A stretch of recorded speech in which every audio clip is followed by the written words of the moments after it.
بسم اللہ الرحمن الرحیم۔ قربانی کے مسائل کا بیان چل رہا ہے۔ قربانی کی کھال کا صحیح مستحق کون ہے؟ پہلے بھی یہ بات میں بتا چکا ہوں کہ قربانی کی کھال سے خود فائدہ اٹھانا، کسی کو کھال دے دینا، خواہ وہ مالدار ہو یا فقیر ہو، ہاشمی ہو یا کوئی بھی ہو، اس کو ہدیہ کے طور پہ دی جا سکتی ہے۔ اپنے اصول اور فروع ہوں یا اجنبی، یہ سب جائز ہے، اس کو دی جا سکتی ہے۔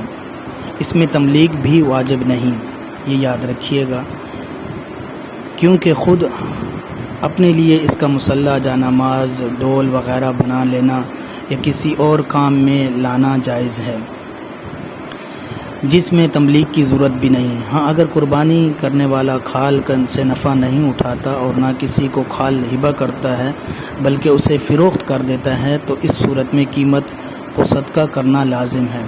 لیکن یہ بات یاد رکھیے کہ قربانی کے کھال کا صحیح مصرف اور اچھا مصرف غرباء اور مساکین ہے، چاہے وہ غرباء اور مساکین عام عوام ہو یا مدارس کے طلبہ ہوں۔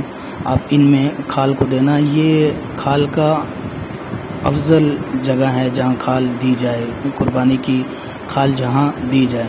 ہاں، الا یہ کہ آپ خود بھی استعمال کر سکتے ہیں، وہ بھی جائز ہے، رشتہ داروں کو بھی دے سکتے ہیں، سارے طریقے جائز ہیں، لیکن افضل طریقہ یہ ہے کہ ہم اسے غرباء اور مساکین کو دیں تاکہ اس سے انہیں فائدہ ہو اور ہمیں اجر و ثواب ملے۔